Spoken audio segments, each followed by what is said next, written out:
এরকম অনেকের ক্ষেত্রেই হয়, অনেকের বাড়িতে হয়। আপনারা অনেকে শুনে থাকবেন যে হঠাৎ করে ব্লাড প্রেশার খুব বেড়ে গেছে। এই যে হঠাৎ করে ব্লাড প্রেশার খুব বেড়ে যাওয়া, এটা আগে যার কোনোদিন উচ্চ রক্তচাপের সমস্যা ছিল না তার ক্ষেত্রে হতে পারে, অথবা কোনো মানুষ তিনি জানেন তার উচ্চ রক্তচাপ আছে, ওষুধ খান, এবং তার ক্ষেত্রেও হতে পারে। এই দুম করে ব্লাড প্রেশার বেড়ে গেলে বাড়িতে কি করবেন, এটা অনেকে জিজ্ঞেস করেন আমাদের, যে বাড়িতে হঠাৎ করে ব্লাড প্রেশার খুব যদি বেড়ে যায় তাহলে সে সময় কি করা যায়। তো আমি বাড়িতে হঠাৎ ব্লাড প্রেশার বা রক্তচাপ খুব বেড়ে গেলে কি করবেন এই ব্যাপারে 11টা পয়েন্ট আপনাদের আমি বলবো। আমাদের প্রথম পয়েন্ট, স্টে কাম, মানে শান্ত থাকুন। আপনার হঠাৎ করে ব্লাড প্রেশার বেশি এসেছে, আপনি দেখলেন মেপে, তারপরে আপনি বসে থাকুন অথবা শুয়ে থাকতে পারেন, কিন্তু কমপ্লিট ফ্ল্যাট হয়ে শোবেন না, একটু রিল্যাক্সড হয়েতে এরকমভাবে শোবেন। একটা সোফা তার জন্য ভালো জায়গা হতে পারে, একটা ইজি চেয়ার, বাড়িতে অনেকের থাকে ইনক্লাইন্ড চেয়ার, সেটা একটা অপশন হতে পারে। কিন্তু বিছানাতে শোবেন না, কারণ শুলে হার্ট বা ব্রেনের দিকে রক্ত আরো বেশি যায়, তাতে ক্ষতি হওয়ার সম্ভাবনা বাড়ে উচ্চ রক্তচাপের ক্ষেত্রে। 2 নম্বর, sit in the correct posture বলা হয়, মানে আপনি ঠিকভাবে বসুন। একটা ব্যাক সাপোর্টেড জায়গায় বসতে হবে, কোনো টুল বা ওরকম জাতীয় জিনিসে নয় যেখানে পিঠটা সাপোর্টে রাখা যায় না। ক্রস লেগ বসলে হবে না, আপনাকে দুটো পা আলাদা আলাদা করে ছড়িয়ে বসতে হবে এবং দুটো পায়ের পাতা একসাথে মাটিতে রাখতে হবে, তাহলে আপনার অপটিমাম পজিশন হলো বসার জন্য। 3 নম্বর, ঠিকভাবে ব্লাড প্রেশার চেক করুন। অনেক সময় এরকমও হয়েছে যে ব্লাড প্রেশার মাপার কাফ ভালো করে বাঁধা হয়নি, অথবা যন্ত্রটা ভুল দেখাচ্ছিল, ক্যালিব্রেশন হয়নি, সেই ক্ষেত্রেও অনেক বেশি দেখাতে পারে। 5 মিনিট অন্তর অন্তর 3বার রক্তচাপ পরীক্ষা করে দেখুন সত্যিকারের বেশি আছে কিনা, এবং যদি ব্লাড প্রেশার বেশি থাকে 3টে রিডিংয়ে, তাহলে নেক্সট রিডিং 15 থেকে 20 মিনিট পরে নিন। 4 নম্বর, জামা কাপড় আলগা করুন। টাইট কোনো জামা কাপড় পরে আছেন, টাই বা কোমরে বেল্ট ইত্যাদি, বা স্যুট পরে আছেন, কোটের বোতাম লাগানো আছে, সেটা খুব টাইটলি ফিটেড, সেটা আলগা করুন। তাতে কম্প্রেশনের জন্য যেটুকু ব্লাড প্রেশার বাড়ছে সেটার সম্ভাবনা কমে যাবে। 5 নম্বর, ডিপ ব্রিদিং নিন, এবং 4 to 6 যে মেথডটা আমি বলেছিলাম, যে 4 সেকেন্ড ধরে ইনহেল করবেন বা প্রশ্বাস নেবেন, 2 সেকেন্ড হোল্ড করবেন, 6 সেকেন্ড ধরে ছাড়বেন, অনেকটা এরকম।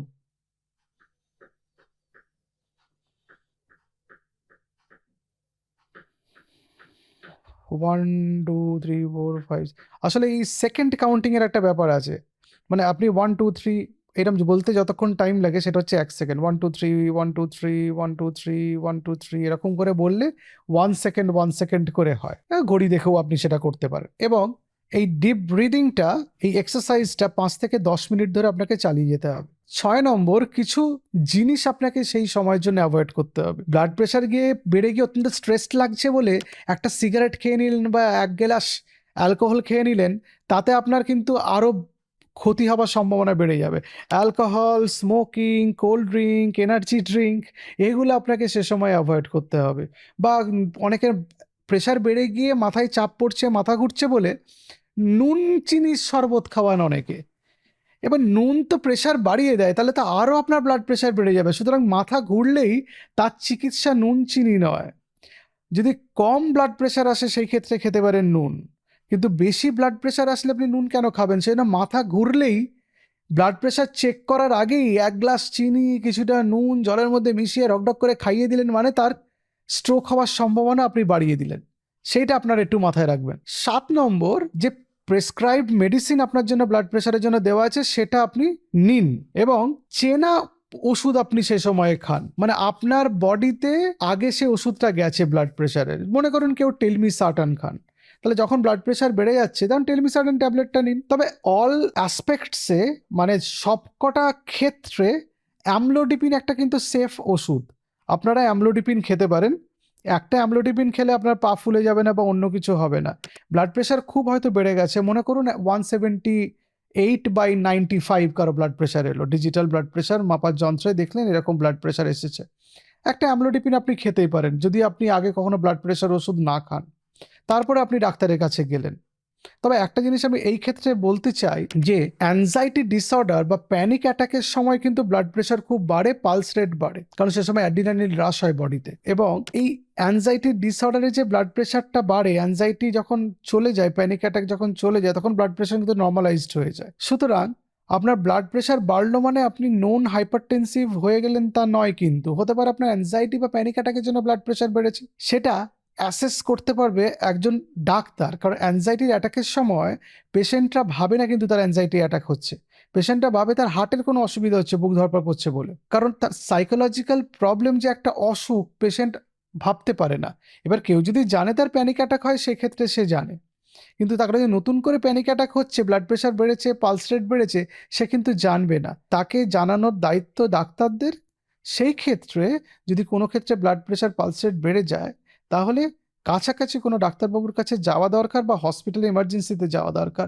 ইমিডিয়েটলি ম্যানেজমেন্টটা করার সঙ্গে সঙ্গে তাকে জানানোর দরকার যে তার অ্যাংজাইটি অ্যাটাক বা প্যানিক স্পেল হচ্ছে বা প্যানিক অ্যাটাক হচ্ছে, সেই ক্ষেত্রে তার চিকিৎসা শুরু করতে হবে এবং তাকে সে জেনে গেল, নেক্সট টাইম থেকে তার সুবিধা হবে। এরকম অনেক ওষুধ আছে যে প্যানিক অ্যাটাকের সময় জিভের নিচে দিলে সেই ওষুধের এফেক্টে প্যানিক অ্যাটাকটা কমে, পেশেন্ট স্বাভাবিক অবস্থায় ফিরে আসে।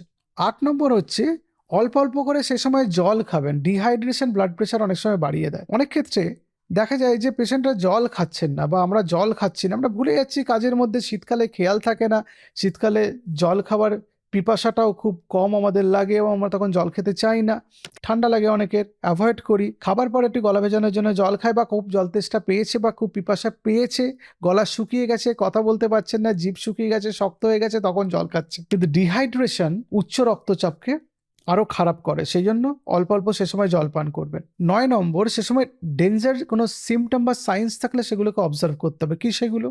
বুকে ব্যথা হতে পারে, মাথা ব্যথা করতে পারে, খুব শ্বাসকষ্ট হতে পারে, মাথা ঘুরতে পারে বা অজ্ঞান হয়ে যাচ্ছি এরকম মনে হতে পারে, যেটাকে প্রিসিনকোপ বলে। চোখে ঝাপসা দেখতে পারে, মুখে হাতে বা পায়ে দুর্বলতা হতে পারে, যেটা স্ট্রোকে হয় বা হেমারেজে হতে পারে, সেরিব্রাল হেমারেজের কথা আমি বলছি। সেক্ষেত্রে স্লারিং অফ স্পিচ হতে পারে, সেটা স্ট্রোকেও হতে পারে, বা কনফিউশন হতে পারে, সেটা ব্লাড প্রেশার বেড়ে গিয়ে ব্রেনের আর্টারি বা রক্তবাহ বা ধমনীতে কোনো রকম অসুবিধা তৈরি করলে বা সেখানে ক্লট তৈরি করলে অথবা সেটা ফেটে গেলে এইসব সিমটমগুলো হতে পারে। সেক্ষেত্রে আমাদের বাড়িতে আর অপেক্ষা করা উচিত না, আমাদের নিকটবর্তী কোনো হসপিটালে যাওয়া দরকার। দরকার পড়লে ব্রেনের স্ক্যান করতে হবে, সিটি স্ক্যান বা এমআরআই, সেখান থেকে স্ট্রোক হয়েছে না বা হেমারেজ হয়েছে দেখে আমাদের চিকিৎসার ব্যবস্থা করতে হয়। 10 নম্বর হচ্ছে নতুন কোনো ওষুধে নিজেকে সেলফ মেডিকেট করবেন না। এরকম অনেক ওষুধ আছে ব্লাড প্রেশার যেমন ঝপ করে কমিয়ে দিতে পারে, যেমন প্রাজোসিন বলে একটা ওষুধ আছে, সেটাকেও যদি ইনটলারেন্ট হন, আলফা ব্লকার ইনটলারেন্স বলা হয় সেটাকে, সেক্ষেত্রে তার ব্লাড প্রেশার ড্রপ করতে পারে অথবা মাথা ঘুরতে পারে বা আরও শরীর অস্বস্তি লাগতে পারে বা শরীর খারাপ লাগতে পারে। চেনা ওষুধ খাওয়াটাই সে সময় শ্রেয়। 11 নম্বর হচ্ছে বিপি যখন সেটেল হয়ে গেল, কতক্ষণ সময় লাগলো, কি ওষুধ খেলেন, কত বিপি হলো, সে সময় আর কি সিমটম আছে, একটা খাতায় নোট ডাউন করুন। আপনার সারাদিনে নুন কতটা খান সেটাকে রিভিউ করতে হবে। স্ট্রেস, ঘুম, অ্যাংজাইটি, কাজের প্রেশার, এগুলো, জল খাওয়ার পরিমাণ ইত্যাদি সব কিছুই পর্যালোচনা করে একটা চিকিৎসার ব্যবস্থা করতে হবে। আপনার যে ডাক্তারবাবু নিয়মিত চিকিৎসা করেন তার কাছে যেতে হবে ওষুধের অ্যাডজাস্টমেন্টের জন্য। হতে পারে ওষুধ পরিবর্তন করতে হবে, হতে পারে ডোজের পরিবর্তন করতে হবে। নিজে থেকে সেটা না করাটাই ভালো যদি আপনি অভিজ্ঞ না হন। এই দুম করে বিপি বেড়ে যাওয়াটা অনেকগুলো কারণও হতে পারে। হতে পারে আপনার ওষুধের ডোজ আপনি মিস করেছেন, হতে পারে অ্যাংজাইটি হচ্ছে বা প্যানিক অ্যাটাক হচ্ছে, হতে পারে স্ট্রেস হচ্ছে, হতে পারে আপনি কম ঘুমিয়েছেন, হতে পারে কাজের লোড বেড়েছে, হতে পারে আপনি নুন বেশি খাচ্ছেন। ফলে উচ্চ রক্তচাপ যদি আপনার চলতে থাকে বা সাডেন যদি ব্লাড প্রেশার ওঠানামা করতে থাকে, তাহলে অবশ্যই আপনার ডাক্তারবাবুর সঙ্গে যোগাযোগ করবেন, তিনি বাকি চিকিৎসার ব্যবস্থা করবেন। নমস্কার।